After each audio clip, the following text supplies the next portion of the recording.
Hi friends, welcome back to my channel.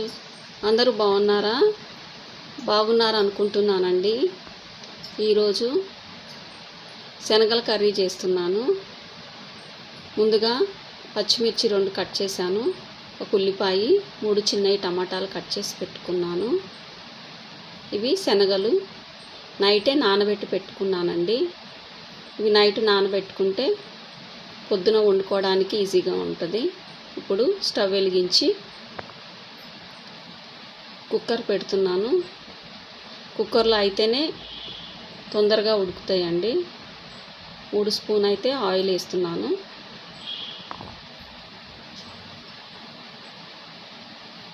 జీలకర్ర ఆవాలు కొద్దిగా వేసాను.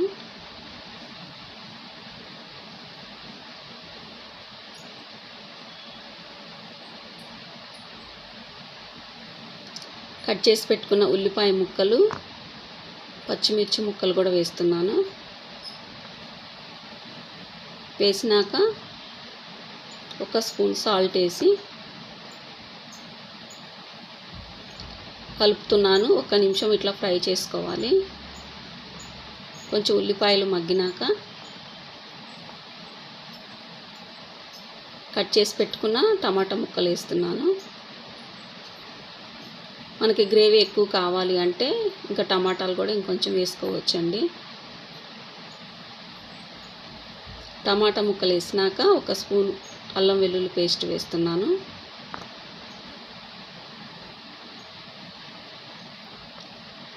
ఒక 1/2 స్పూన్ పసుపు వేసాను.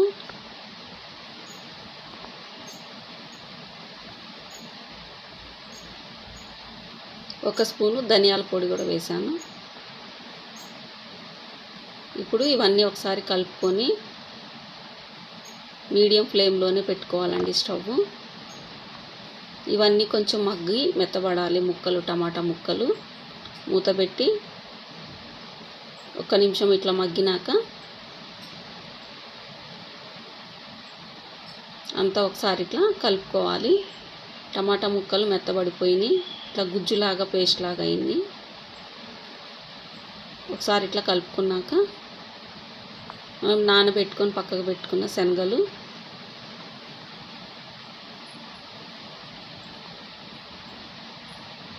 ఇందులో వేస్తున్నామండి.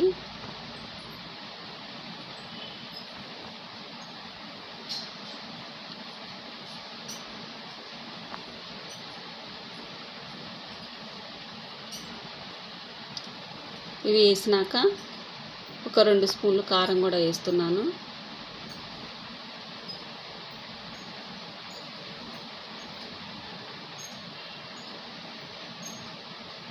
కారం వేసి ఇట్లా ఒకసారి అంతా కలుపుకున్నాక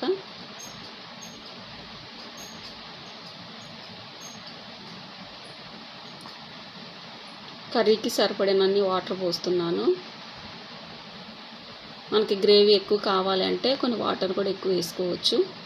నేనైతే మీడియం పోసానండి. కుక్కర్లో ఎక్కువ నీళ్ళు అయితే అంత అవసరం ఉండదు. ఒక 1/2 గ్లాస్ అట్లా పోసాను. ఇప్పుడు కుక్కర్ మూత పెట్టేసేసి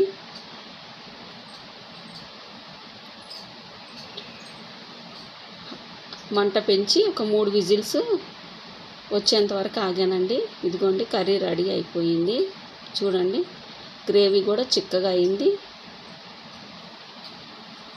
కర్రీ రెడీ అయిపోయిందండి. ఇప్పుడు ఒక బౌల్లోకి తీస్తున్నాను. ఈ కర్రీ చపాతీలోకి కానీ, పూరీలోకి కానీ, రైస్లోకి కూడా తినొచ్చు. చాలా బాగుంటుంది, టేస్టీగా ఉంటుంది. మీరు కూడా ట్రై చేయండి. ఈజీగా అయిపోయింది, త్వరగానే చేసుకోవచ్చు. 10 మినిట్స్లో అయిపోయిందండి కర్రీ. మీరు ట్రై చేసి ఎలా వచ్చిందో కామెంట్ చేయండి. నా ఛానల్ సబ్స్క్రైబ్ చేసుకోండి. Thanks for watching.